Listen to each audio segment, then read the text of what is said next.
আমাকে রোগ দেখাবি না, বেশি বাড়াবাড়ি কর। শোন, 3টে মার্ডারের যা সাজানো, চারটেরও তাই।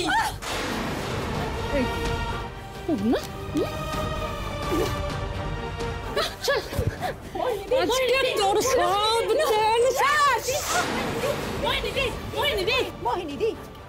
যা, তোর কোন বাপ খুড়ো কে কোথায় আছে তাদের কাছে আমার নামে গিয়ে কমপ্লেন কর যা। এই মোহিনীর টিকি কেউ ছুতে পারবে না। সাবাস মোহিনী, দারুণ দিয়েছো। মারো কন্টাক্ট, মারো আবার মারো। দিদি মোহিনী, সাবাস মোহিনী। আবার কয়দিন গায়ে হাত তুলেছিস? হ্যাঁ বলবো স্যারকে। বেশ করেছি, আবার মারবো। আমাকে থাপ্পড় মারা, আমাকে থাপ্পড় মারা, আমাকে। চুপ, কমপ্লেন করবো নাকি উপর মহলে? বেশি মস্তানি হয়েছে না তোর? যা যা যা কমপ্লেন কর। তোর কোন বাপ এই মোহিনীর কি করে না দেখে নেব। এই জঙ্গলে আমি রাজ করি, আমি। চুপ। দেখি লেগেছে, উঠুন। আপনার কি খুব বেশি লেগে গেছে? স্যারকে বলে আপনি অন্য ওয়ার্ডে থাকতে পারেন। না, সেটার দরকার হবে না, আমি এখানেই থাকবো। বলে কি এত মার খেয়ে এখানেই থাকবে? পেয়ে গেছি, এখান থেকে বেরোবার উপায় পেয়ে গেছি। তবে সেটা এখন না, সময় আসুক, ঠিক সময়। আপনি কিন্তু এখানে নিরাপদ নন। সে তো আমি আমার বাড়িতেও সেফ না। মোহিনীদের দোষ নেই, ওকে কিছু বলবে না। আমার দোষ, আমিই ঝামেলা শুরু করেছিলাম। আপনি তাহলে এদের সঙ্গেই থাকবেন? হ্যাঁ। এরপরে মার খেলে কিন্তু কেউ বাঁচাতে আসবে না। আর মার খাবো না, বললাম তো, আমি ঝামেলা শুরু করেছিলাম। এই, যে যা নিজের জায়গায় যা, যা।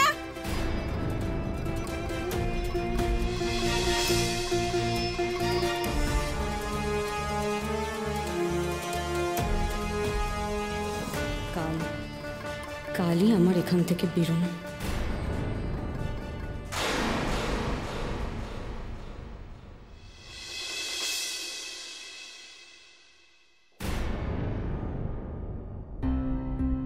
হ্যাঁ গো, ওসি আমাদের ডেকে পাঠালেন কেন? মেয়েটার কিছু হয়নি তো? কি করে জানবো? তুমিও যেখানে আমিও সেখানে।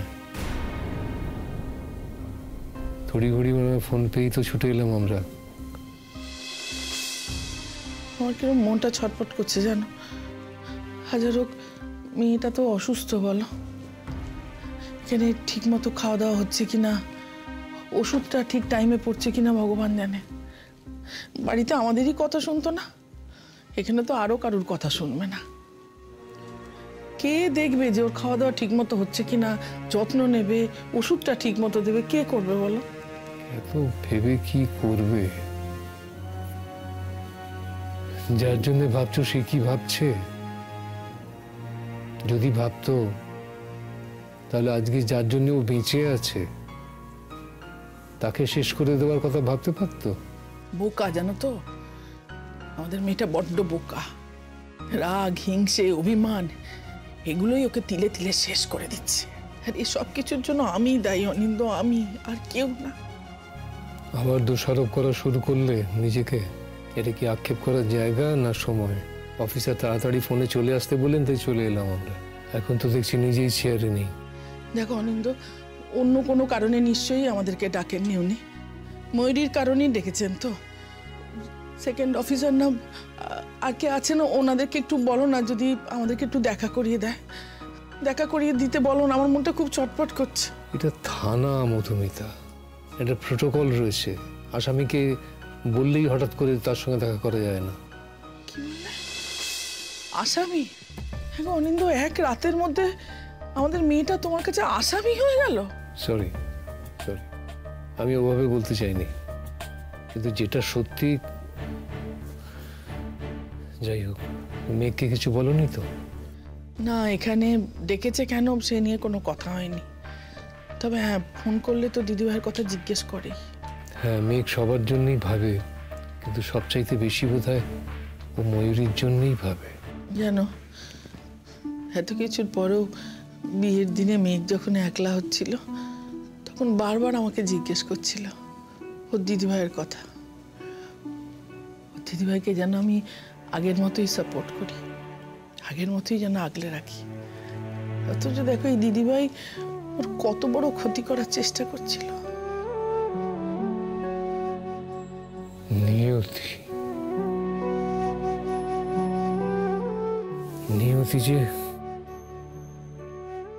ময়ূরীকে কোন দিকে নিয়ে যাচ্ছে আমরা কিছুই ঠাউর করতে পারছি না, শুধু সাক্ষী থাকছি যা যা ঘটছে তার।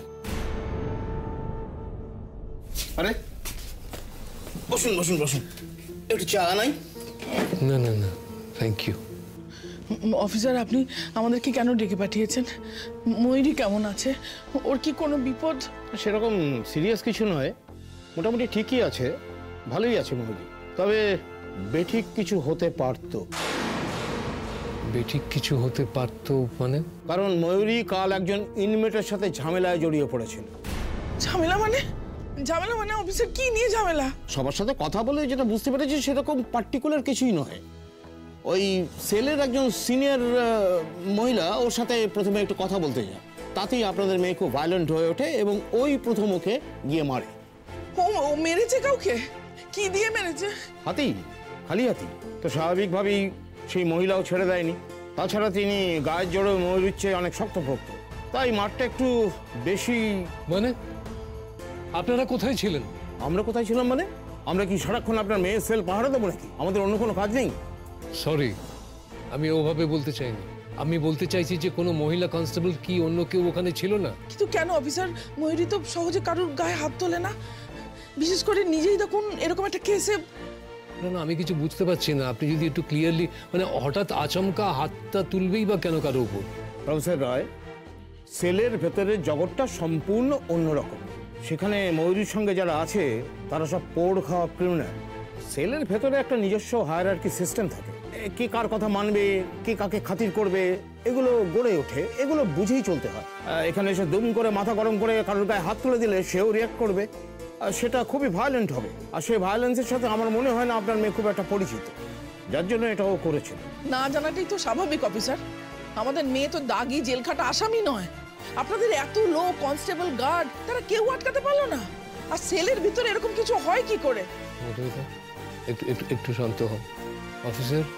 আপনি যে বলছেন যে ময়ূরী একজন পোড় খাওয়া ক্রিমিনালকে মেরেছে, সেই ক্রিমিনাল নিশ্চয়ই ওকে ছেড়ে দেয়নি? ন্যাচারালি দেয়নি। আমি তো বললাম তার মারটা আপনার মেয়ের পক্ষে বেশ হাই ডোজেরই হয়েছে। অফিসার, আমাদের মেয়েটা অসুস্থ। আপনাদেরকে এটুকু রিকোয়েস্ট করেছিলাম যাতে ওর শরীরের দিকটা একটু নজর রাখা হয়, আর তো কোনো কনসিডারেশন চাইনি। ও কোথায়? ও কি হসপিটালে? আমি দেখতে চাই, আমি এখনই দেখা করতে চাই আমার মেয়ের সাথে।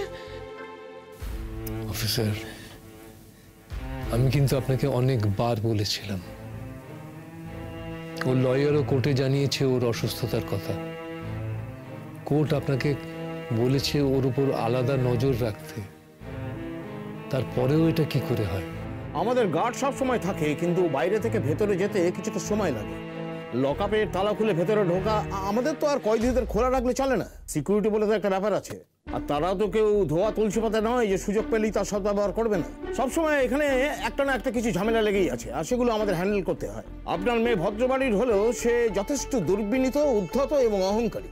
আমরা তার গায়ে হাত তুলে নিই ঠিকই, কিন্তু অন্য কোনো আসামিদের সাথে মিসবিহেভ করলে তারা যে এটা মেনে নেবে না সেটাই স্বাভাবিক। বাইরের দুনিয়ার ভদ্র অভদ্র, শিক্ষিত অশিক্ষিত এই গড়াদের মধ্যে গিয়ে সবাই কিন্তু এক হয়ে যায়। আমরা কতভাবে বাঁচাবো বলুন তো? সেটা আমার জানার দরকার নেই। আপনাদের কাজ হচ্ছে নজর রাখা, আপনারা নজর রাখবেন। কিভাবে নজর রাখবেন সেটা আমার দেখার দরকার নেই। আপনাদের কাস্টাডিতে আমার মেয়ে রয়েছে, তার যদি এতটুকু কিছু হয়, এতটুকু কোনো ক্ষতি হয়, আই ওয়ন্ট স্পেয়ার ইউ। হ্যাঁ, আমার মেয়ে অন্যায় করেছে, তার জন্য আপনাদের কাস্টাডিতে রাখা হয়েছে, তার মানে এই নয় যে কোনো ক্রিমিনাল তার গায়ে হাত তুলতে পারে। আর এখানে আসার আগে আমরা যদি জানতে পারতাম যে আমাদের মেয়ের সঙ্গে এরকমটা কিছু হয়েছে, তাহলে লয়ার সঙ্গে করে আনতাম আর তার বেলের ব্যবস্থা করতাম। প্লিজ প্লিজ উত্তেজিত হবেন না, আপনাদের মেয়ে ঠিক আছে। অফিসার, আপনি বলুন ময়ূরী কতটা ইনজিওর্ড? আপনারা ওকে ওই অবস্থাতেই মানে আহত অবস্থায় ফেলে রেখেছেন নাকি ট্রিটমেন্টের ব্যবস্থা করেছেন? আঘাত খুব বেশি নয়, ওকে আমরা এখানে ডক্টর দিয়ে চেক করিয়েছি। তিনি বলেছেন ওর কোনো রিমার্কেবল ইনজুরি নেই। ওই মেয়েটিকে আমরা অন্য সেলে ট্রান্সফার করতে চেয়েছিলাম, কিন্তু ময়ূরী নিজেই বলেছে ভুল ও নিজে করেছিল, ওই মেয়েটিকে কেন শাস্তি দেওয়া হবে? ও নিজেও অন্য সেলে যেতে চাই। কেন কেন সেটা তো বলতে পারবো না, তবে ওখানেই থাকতে চাইবে। বাহ, ও চাইলো বলে আপনারা ওখানে রেখে দিলেন? ওকে তো আরো বেশি হ্যারাস করবে। দেখুন ও বলেছিল ওকে সরালে ও খাবে না। আমাদের সাথে যদি ময়ূরী কোনোভাবে সহযোগিতা না করে তাহলে আমরা কি করতে পারি বলুন তো? আমি বুঝতে পারছি না অনিন্দা, আমি কিচ্ছু বুঝতে পারছি না। এইভাবে নিজেকে কষ্ট দেয় কেউ বলো? এত রাগ আমাদের ওপরে, তুই মেঘের কোনো ক্ষতি করতে পারলি না বলে নিজেকে এইভাবে। এই সমস্ত কথা এখন ভেবে কোনো লাভ নেই। ওর সঙ্গে কি একটু দেখা করা যেতে পারে? যাবে, তবে বেশি সময় দেওয়া যাবে না। ঠিক আছে।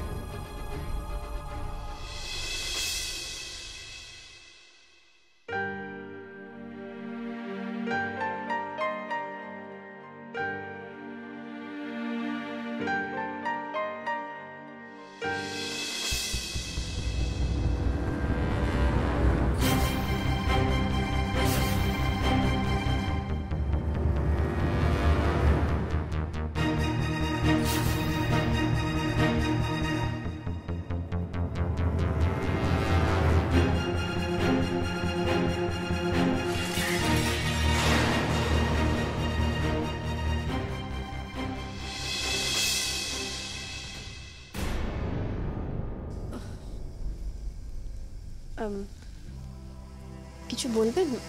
একবার টেস্ট করে নেবেন। না মেঘ, তোমার করা কোনো কিছু আর আমাকে পরখ করে দেখতে হবে না। তোমাকে পরখ করার আর যে কোনো দরকার নেই আমার, সেটা আমি জানি। আমি জানি তুমি কোনো ভুল করবে না। না, তাও একবার টেস্ট করে নেন, যদি মানে সবাই খেতে পারবে কিনা। সেটা আমায় কেন পরীক্ষা করতে হবে? তুমি পরীক্ষা করে দেখে নেবে। আমি আগে তোমার অনেক পরীক্ষা নিয়েছি, আর সে সব আমারই ভুল ছিল।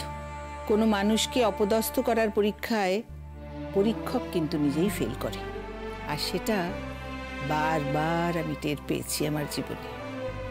আর না মেঘ, একটা কথা ছিল তোমার সাথে। আমি জানি মেঘ, ভুলে যাও বলাটা খুব সহজ। নীলও হয়তো তোমাকে এর মাঝে বার কয়েকই কথাটা বলে থাকবে, কিন্তু সেটা ঘটাটা সহজ নয়। ভুলে যাওয়াটা ঘটেও না অত সহজে। অতীত কি মানুষ অত সহজে ভুলে যায়? It keeps coming back, it keeps hitting back. তোমাকেও নিশ্চয়ই হেট করছে। বিশেষত আমাদের এই বাড়িতে, এই বাড়িটার প্রতিটি কোণে প্রত্যেকটা মানুষের সঙ্গে তোমার যে তিক্ত অভিজ্ঞতা, তিক্ত স্মৃতি জড়িয়ে রয়েছে, সেটা তো অত সহজে ভুলে যাওয়া যায় না। সেটা যে তোমাকে তাড়িয়ে বেড়াচ্ছে সেটা আন্দাজ করা তো কঠিন নয়। আর বিশেষত তোমার আমাদের এই বাড়িতে থাকাকালীন অবস্থায় সব থেকে বেশি খারাপ ব্যবহার, দুর্ব্যবহার যদি কেউ তোমার সাথে করে থাকে তাহলে তো সেটা আমি। যেখানে আমি তোমার পাশে এতটুকু থাকলে তোমার জীবনটা সুন্দর হতো, সহজ হতো। আর ময়ূরীর ওইসব একটার পর একটা অদ্ভুত কনস্পিরেসির কোনো ছায়া তোমার উপর পড়তো না। সেখানে আমি তোমার মাথার উপর থেকে হাতটা সরিয়ে নিয়ে তোমাকে একেবারে একলা গ্রীষ্মের দুপুরের ঠাঠা রোদে দাঁড় করিয়ে দিয়েছিলাম। একজন মেয়ে যখন তার বাপের বাড়ি থেকে শ্বশুর বাড়িতে আসে, তখন সবার আগে সে একজন তার মায়ের মতন কাউকে খোঁজে, যে তাকে তার মায়ের স্নেহ, আদর, ভালোবাসা, কেয়ার এই সবগুলো দিয়ে আগলে রাখবে। যেখানে তার সব আবদার, সব ছেলে মানুষই প্রশ্রয় পাবে, যেখানে তার ভালোবাসার ভিত শক্ত হবে। কিন্তু আমি যা করেছি সম্পূর্ণ বিপরীত। মেঘ, মেঘ, আমি সত্যি আজও জানি না যে তোমার উপর আমার কিসের এত ক্ষোভ, কিসের এত জ্বালা থেকে আমি এতগুলো ভুল কাজ করে ফেললাম। তোমার আর নীলের জীবনে তো আমি বিষ ঠেলে দিয়েছি। নীলকে তোমার থেকে সরিয়ে দিয়ে আমি নিজেকে মহান ভেবেছি। আমি কেন এতটা তোমার প্রতি নির্দয়, এতটা নির্মম হলাম? এক কথায় এর কোনো উত্তর নেই মেঘ। এসব কথা এখন থাকুক। আপনি আমাকে এই কথাগুলো ভুলে যেতে বলছেন, আবার নিজেই আক্ষেপ করছেন, তাহলে কি করে হবে বলুন?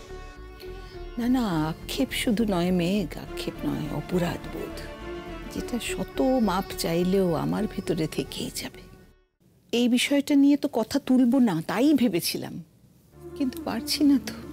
তুমিও সহজ হতে পারছো না আমার সঙ্গে, চোখে চোখ রাখতে পারছো না। আর আমি নিজে একটা দারুণ অস্বস্তিতে ছটফট করছি মেঘ। জানি আমাদের মধ্যে যে 1000 মাইলের একটা ব্যবধান ঘটে গেছে, সেইটা নিয়েই আমরা মিলেমিশে থাকবো। আবার যদি বলি, তাহলে কি আমরা সত্যি সহজ হতে পারবো? সত্যি করে বলো তো মেঘ, এই যে তুমি আমরা যেটা করছি সকলের সামনে, সেটা কি অভিনয় নয়? সত্যি কি আমরা নিজেদের সম্পর্কের মধ্যে উষ্ণতা আনতে পেরেছি এখনো? জানেন তো, আমার বাপি একটা কথা বলে, হ্যাঁ হয়তো নতুন কোনো কথা নয়, বাট বাপি বলে থাকে যে টাইম হিলস। ক্ষত আছে সেটা তো অস্বীকার করা যায় না, কিন্তু হিলিংটা হয়তো সময় মতন হয়ে যাবে। একদম ঠিক কথা বলেন তোমার বাবা, একদম ঠিক। সেই হিলিংটা হতে দিও প্লিজ। একজন মা হয়ে আমি আমার সব ভুল স্বীকার করে নিচ্ছি, তোমার কাছে ক্ষমা চাইছি মেঘ। আমি আমার সবটুকু দিয়ে চেষ্টা করব মেঘ, আমার আগের সব ত্রুটি শুধরে নেবার। আমাকে তুমি সেই সুযোগটুকু দিও please.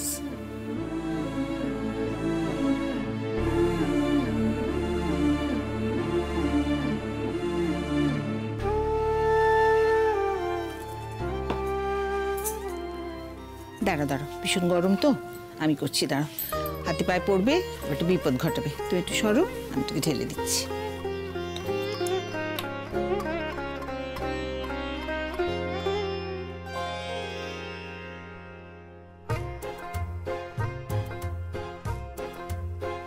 Thank you doctor Ganguly.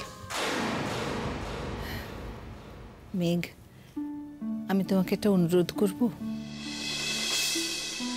আমাকে প্লিজ ডক্টর গাঙ্গুলি না, মা বলো।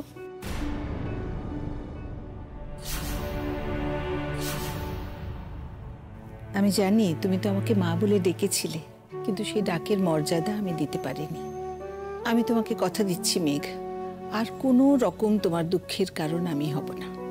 আর একবার অন্তত তুই আমাকে সুযোগ দাও, শুধু নীলের জন্য না, তুমি আমাদের পরিবারের সকলের জন্য একেবারে অপরিহার্য হয়ে উঠেছো মেঘ। তোমাকে ছাড়া এই সংসার আমি সত্যিই ভাবতে পারছি না। তুমি যে কিভাবে আমাদের আগলে রেখেছিলে, কিভাবে একের পর এক বিপদ থেকে আমাদের উদ্ধার করেছিলে, সেটা তোমার অনুপস্থিতিতে আমরা সবাই বুঝতে পেরেছি। তুমি তো বিয়ের পর থেকেই আমাদের আপন করে নিয়েছিলে মেঘ, আমরাই পারিনি না, বিশেষ করে আমি পারিনি। আমি তো পারিনি তোমাকে মেয়ের মতন আমার কাছে টেনে নিতে। এটা আমাদের সৌভাগ্য যে তোমাকে আমরা আবার পেয়েছি। তুমি আমাদের কাছে এসেছো, আমাদের ক্ষমা করেছো। এবার প্লিজ এই দূরত্বটা একেবারে ঘুচিয়ে দাও। দেখুন আপনি প্লিজ এভাবে না মেঘ, এই কথাগুলো আজ আমায় বলতেই হবে। আমার তোমার কাছে স্বীকার করতে এতটুকু লজ্জা নেই যে আমার ভেতরে যে উন্নাসিক আমিটা ছিলাম, এই যে ভাবতাম আমি মীনাক্ষী গাঙ্গুলি, আমি ডক্টর মীনাক্ষী গাঙ্গুলি, আমি কোনো ভুল করতে পারি না। আর সবার জন্য আমি যেটা ভাবছি সেটাই শেষ কথা, তার বাইরে আর কিছু হতে পারে না। সেই ফলস ইগোটা তো তুমি আমার ভেঙে দিয়েছো। ঘরে বাইরে আমি নিজেকে একেবারে অপরিহার্য মনে করে কোন চূড়ায় উঠে বসেছিলাম, অহংকারের চূড়ায় উঠে বসেছিলাম। তুমি সেই চূড়া তো একেবারে ভেঙে ধূলিসাৎ করে দিয়েছো। ধন্যবাদ মেঘ, thank you so much, thank you so much. মানুষ শ্রেষ্ঠত্বের শিরোপা মাথায় নিয়ে কিন্তু ভুলে যায় যে তার আশেপাশের মানুষরাই কিন্তু তাকে সেরা করে তোলে।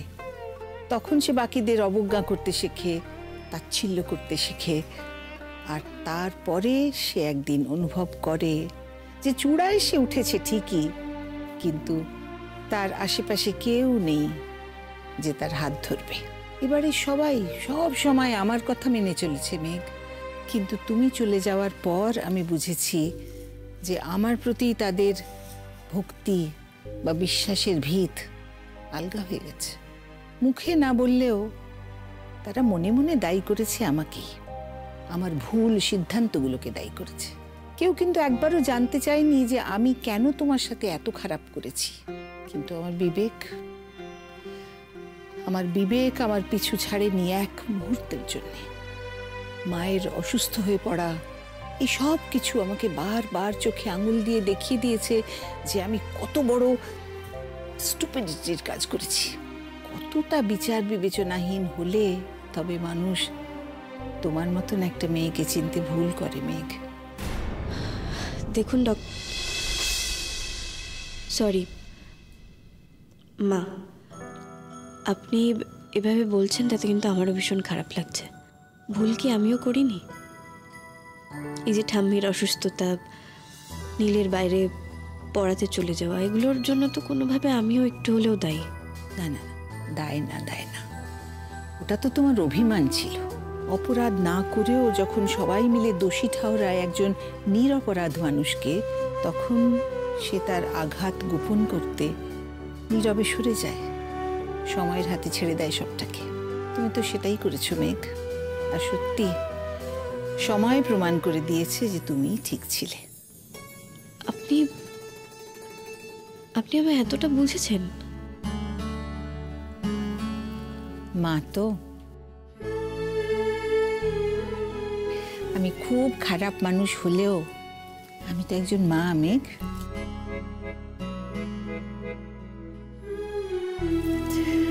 কি গোপন কথা হচ্ছে বলো তো?